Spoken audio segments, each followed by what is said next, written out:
La nuit dernière, alors que l'horloge sonnait 3 heures du matin, un homme de 48 ans s'est réveillé en sursaut dans son lit. Une douleur écrasante comprimait sa poitrine.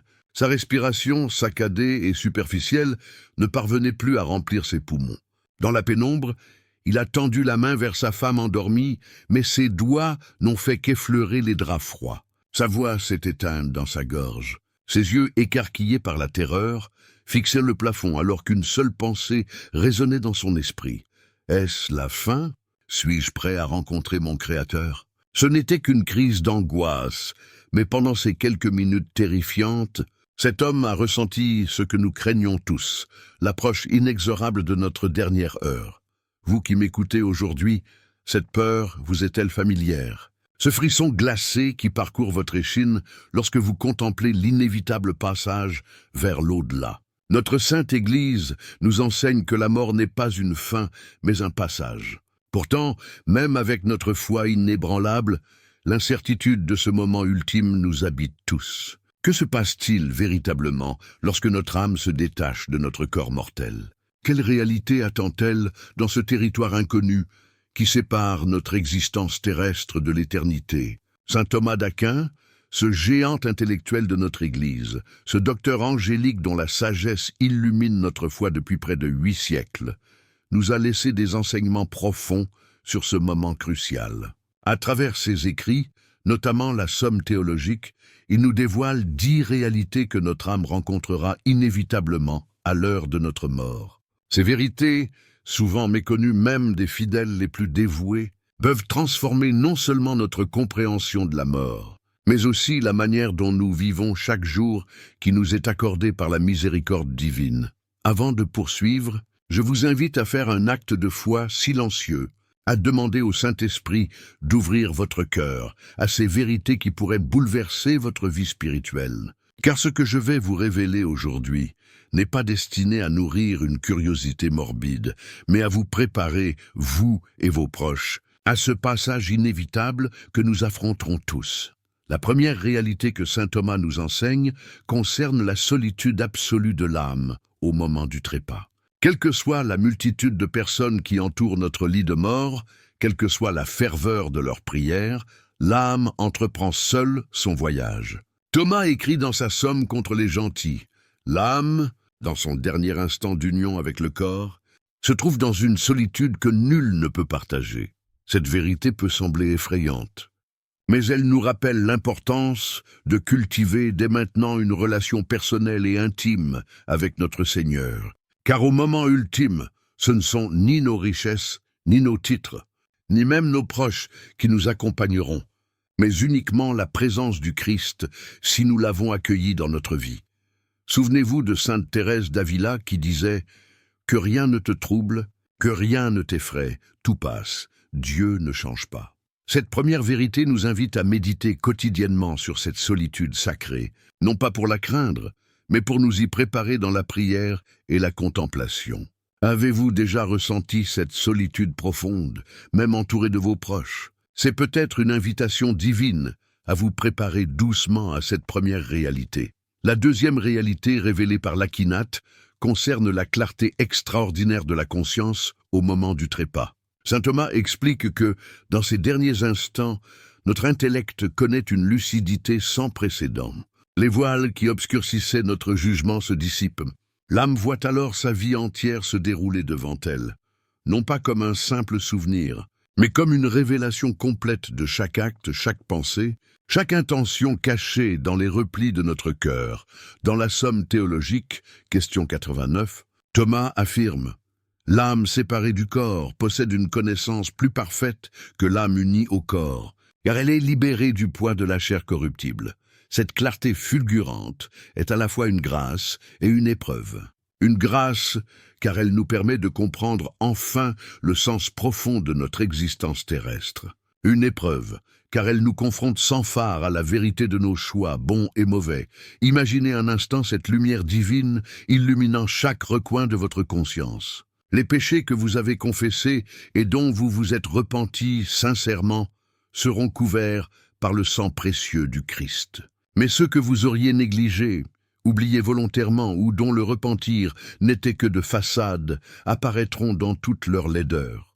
Quelle préparation faites-vous aujourd'hui pour affronter cette lumière implacable? Cherchez-vous régulièrement la purification de votre âme dans le sacrement de la réconciliation? La troisième réalité que saint Thomas nous dévoile concerne le détachement progressif de l'âme envers les choses terrestres. Selon lui, à l'approche de la mort, l'âme commence naturellement à se détacher des biens matériels, des préoccupations mondaines et même des liens affectifs qui l'attachaient si fortement à ce monde. Ce n'est pas un détachement froid ou indifférent, mais plutôt une redirection de l'amour vers sa source première et ultime, Dieu lui-même. Thomas écrit « Plus l'âme s'approche de sa séparation d'avec le corps, plus elle désire ardemment s'unir à son Créateur. » Ce détachement progressif nous enseigne une leçon précieuse. Nous ne devrions pas attendre nos derniers instants pour commencer à nous détacher de ce qui est éphémère. Chaque jour est une occasion de pratiquer ce détachement salutaire, de remettre en perspective nos possessions, nos ambitions et même nos relations à la lumière de l'éternité qui nous attend. Pensez aux saints qui ont vécu ce détachement de leur vivant. Saint François d'Assise, qui abandonna richesse et confort pour épouser dame pauvreté. Sainte Élisabeth de Hongrie, qui malgré son rang royal, se consacra au service des plus démunis. Leur joie profonde, même au milieu des épreuves, témoigne du paradoxe chrétien. C'est en se détachant qu'on trouve la vraie liberté, c'est en donnant qu'on reçoit. Vous qui m'écoutez, quels sont ces attachements qui vous retiennent encore prisonnier de ce monde? Est-ce votre maison, votre réputation, votre confort? Ou peut-être des ressentiments anciens que vous refusez d'abandonner?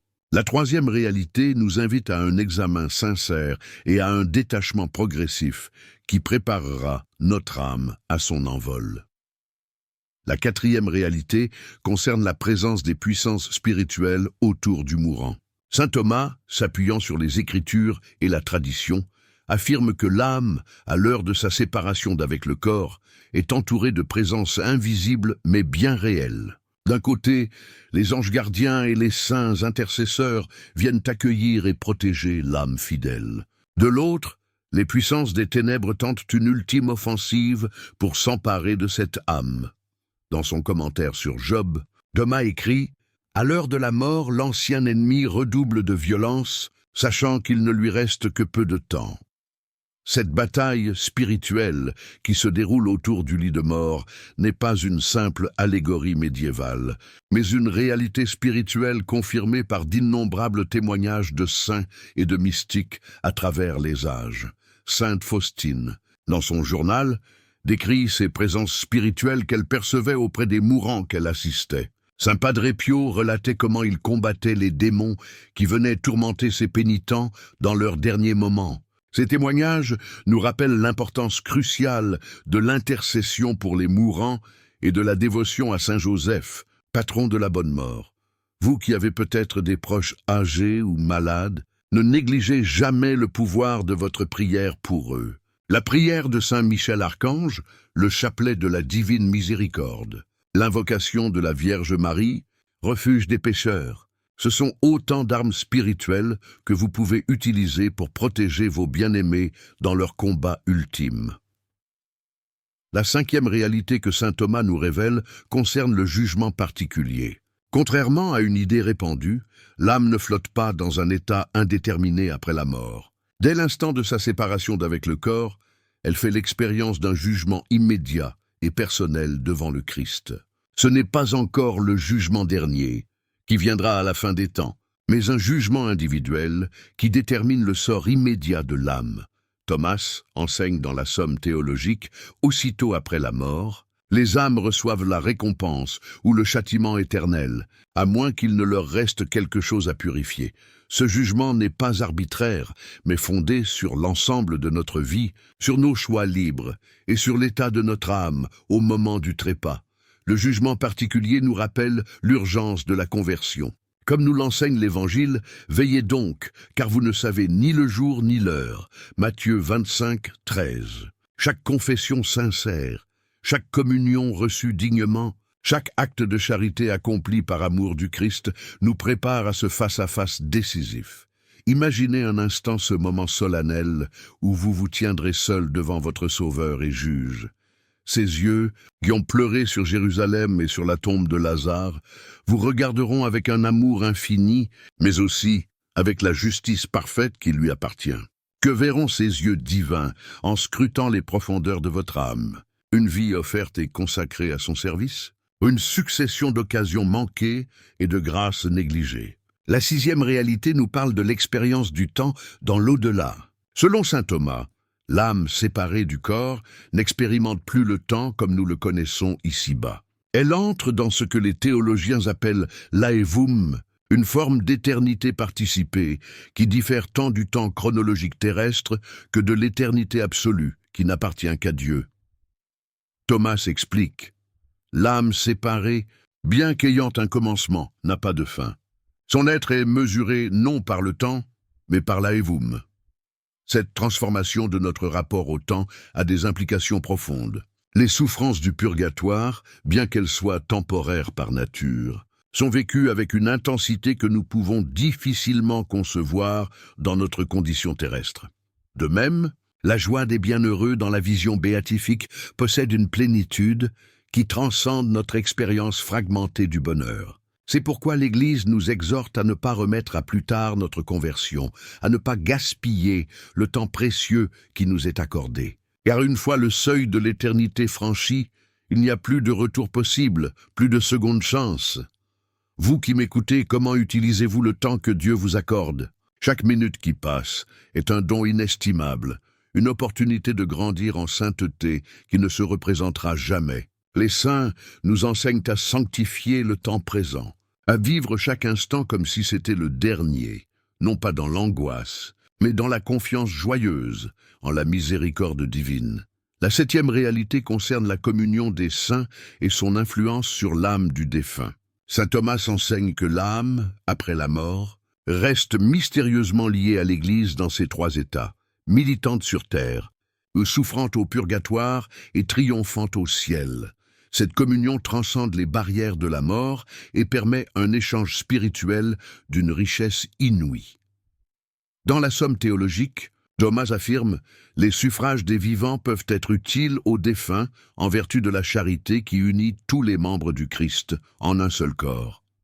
Vos prières, vos sacrifices, les messes offertes pour vos défunts ne sont pas de simples traditions pieuses, mais des actes d'une efficacité réelle qui apportent soulagement et consolation aux âmes du purgatoire. Songez un instant à ceux qui vous ont précédés dans la foi, vos parents, vos grands-parents, peut-être un enfant parti trop tôt.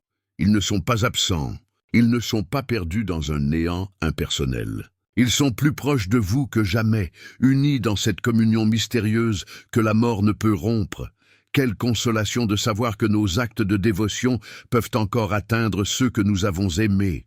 Quelle joie de savoir que nos défunts, une fois purifiés et admis à la vision béatifique, deviennent à leur tour nos intercesseurs auprès du trône de Dieu. Cette septième réalité transforme notre perception du deuil et nous invite à entretenir avec nos défunts une relation vivante, nourrie par la prière et l'espérance des retrouvailles éternelles.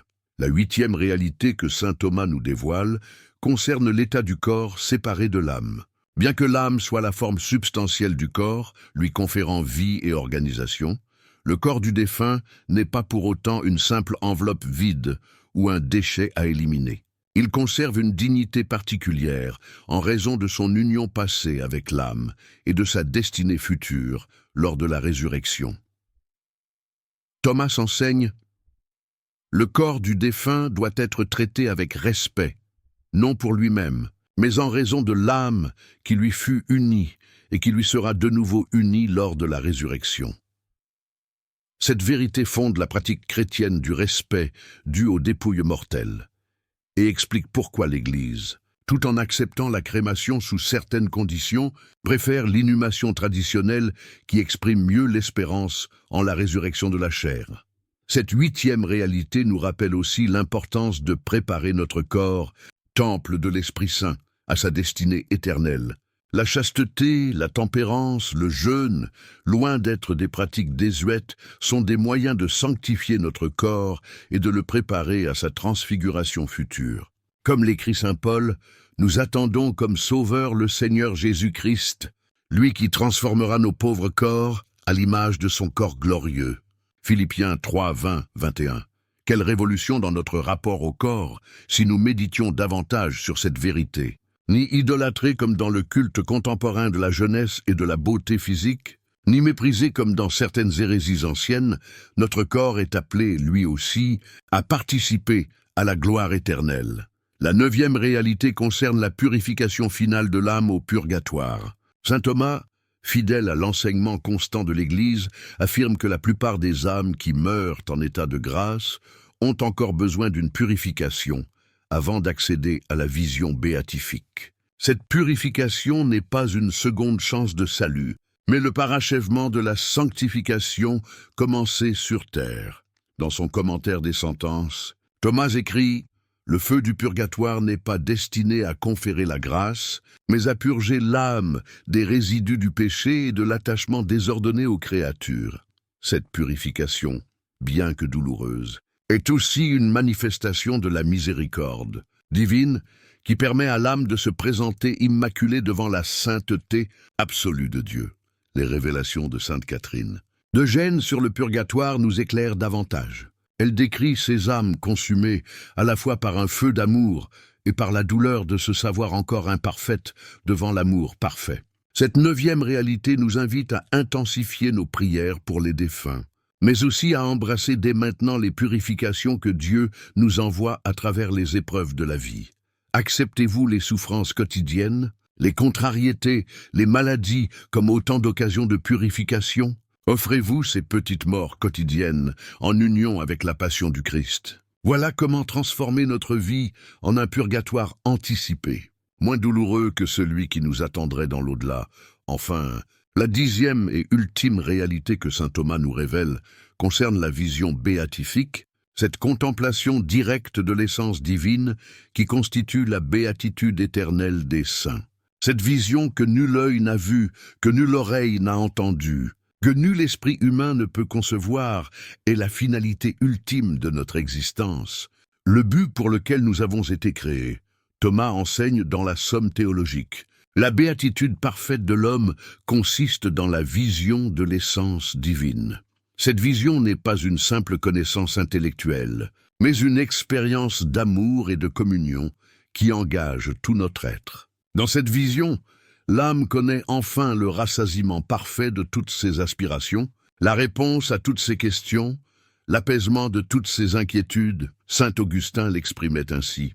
« Tu nous as fait pour toi, Seigneur, et notre cœur est sans repos tant qu'il ne repose pas en toi. » Toute notre vie terrestre, avec ses joies et ses peines, ses succès et ses échecs, n'est qu'une préparation à cette rencontre définitive avec l'amour infini qui nous a créés et rachetés. Cette 10e réalité change radicalement notre perspective sur la mort. Elle n'est plus l'ennemi à craindre, mais la porte qui s'ouvre sur notre vraie patrie. Comme l'écrivait saint Paul, « Pour moi, vivre, c'est le Christ, et mourir est un gain. » Philippiens 1, 21. Cette espérance ne nous dispense pas de pleurer nos morts, comme Jésus lui-même a pleuré son ami Lazare, mais elle transfigure notre deuil en lui donnant un horizon d'éternité. Chers frères et sœurs en Christ, après avoir médité sur ces 10 réalités que l'âme rencontre à l'heure de la mort, que reste-t-il à dire? Ces vérités profondes, transmises par le génie théologique de saint Thomas d'Aquin, ne sont pas destinées à rester de simples connaissances intellectuelles. Elles doivent transformer notre vie quotidienne, notre manière de prier, notre façon d'aimer, notre rapport au temps qui passe. Si nous vivions pleinement conscients de ces réalités, combien nos priorités changeraient. Les offenses que nous gardons en mémoire nous paraîtraient soudain si insignifiantes face à l'éternité qui nous attend. Les biens matériels que nous accumulons avec tant de soin perdraient de leur emprise sur notre cœur. Les occasions de faire le bien que nous laissons passer nous apparaîtraient dans toute leur valeur inestimable. Je vous invite aujourd'hui à une résolution simple mais profonde. Vivez chaque jour comme si c'était à la fois votre premier jour au service du Seigneur et votre dernier jour sur cette terre. Avec l'enthousiasme du néophyte et la sagesse du mourant, réconciliez-vous sans tarder avec ceux que vous avez offensés. Pardonnez à ceux qui vous ont blessés. Confessez ces péchés que vous reportez de mois en mois. Accomplissez ces actes de charité que vous remettez toujours à plus tard. Souvenez-vous que chaque chapelet récité, chaque messe à laquelle vous assistez, chaque sacrement reçu avec dévotion, chaque acte de charité accompli par amour du Christ est une préparation active à cette heure décisive. Comme le disait sainte Thérèse de l'Enfant Jésus, « Je ne meurs pas, j'entre dans la vie ». Imaginez un instant que cette journée soit la dernière que Dieu vous accorde. Comment la vivriez-vous? Quelles paroles prononceriez-vous? Quels gestes feriez-vous? Cette perspective n'est pas morbide, elle est libératrice. Elle nous rappelle l'essentiel et nous détache du superflu. Je vous invite aussi à développer une dévotion particulière à Saint Joseph, patron de la bonne mort. La tradition nous enseigne qu'il eut le privilège de mourir dans les bras de Jésus et de Marie. Quelle plus belle mort pourrait-on souhaiter? La prière quotidienne à Saint Joseph peut nous obtenir cette grâce inestimable d'une mort sainte, entourée de la présence spirituelle de Jésus, Marie et Joseph. N'oubliez pas non plus les âmes du purgatoire dans vos prières quotidiennes. Ces âmes, qui ne peuvent plus rien pour elles-mêmes, mais qui peuvent tant pour nous, deviendront vos alliés les plus fidèles si vous leur témoignez votre charité par des messes, des indulgences, des sacrifices offerts pour leur délivrance. En conclusion, mes chers frères et sœurs, ces 10 réalités que saint Thomas d'Aquin nous révèle sur le moment de la mort ne sont pas des vérités abstraites réservées aux théologiens. Elles sont des lumières précieuses qui éclairent notre chemin, des balises qui nous guident vers notre patrie céleste. Elles nous rappellent que notre vie terrestre, si brève soit-elle, possède une dignité et une importance infinie comme préparation à l'éternité. La mort n'est pas une fin, mais un commencement. Elle n'est pas une extinction, mais une transfiguration. Elle n'est pas une défaite, mais une victoire pour l'âme fidèle qui s'est préparée à ce moment décisif. Comme l'écrit magnifiquement saint Paul, « Ô mort, où est ta victoire? Ô mort, où est ton aiguillon? Aujourd'hui, grâce soit rendue à Dieu qui nous donne la victoire par notre Seigneur Jésus-Christ. » 1 Corinthiens 15, 55-57. Que la Vierge Marie, Notre-Dame du Bon Secours, qui a accompagné tant d'âmes dans leur passage vers l'éternité, vous protège et vous guide. Que saint Thomas d'Aquin, dont nous avons médité les enseignements profonds, intercède pour vous. Et que la bénédiction du Dieu Tout-Puissant, Père, Fils et Saint-Esprit, descende sur vous et y demeure à jamais. N'oubliez pas, chers amis, que chaque battement de votre cœur vous rapproche de cette heure décisive. Vivez donc dans la vigilance, mais aussi dans la confiance joyeuse, en la miséricorde infinie de notre Dieu. Car pour celui qui a vécu dans l'amour du Christ et sous la protection de Marie, la mort n'est que l'aurore d'un jour sans déclin. Ne manquez pas notre prochain vidéo qui apparaît maintenant sur votre écran. Les 7 prières de saint Thomas d'Aquin qui peuvent transformer votre vie spirituelle en seulement 33 jours. Cliquez sur l'image et découvrez comment ces prières millénaires peuvent apporter la paix et la lumière divine dans votre quotidien. Que Dieu vous bénisse et vous garde jusqu'à notre prochaine rencontre.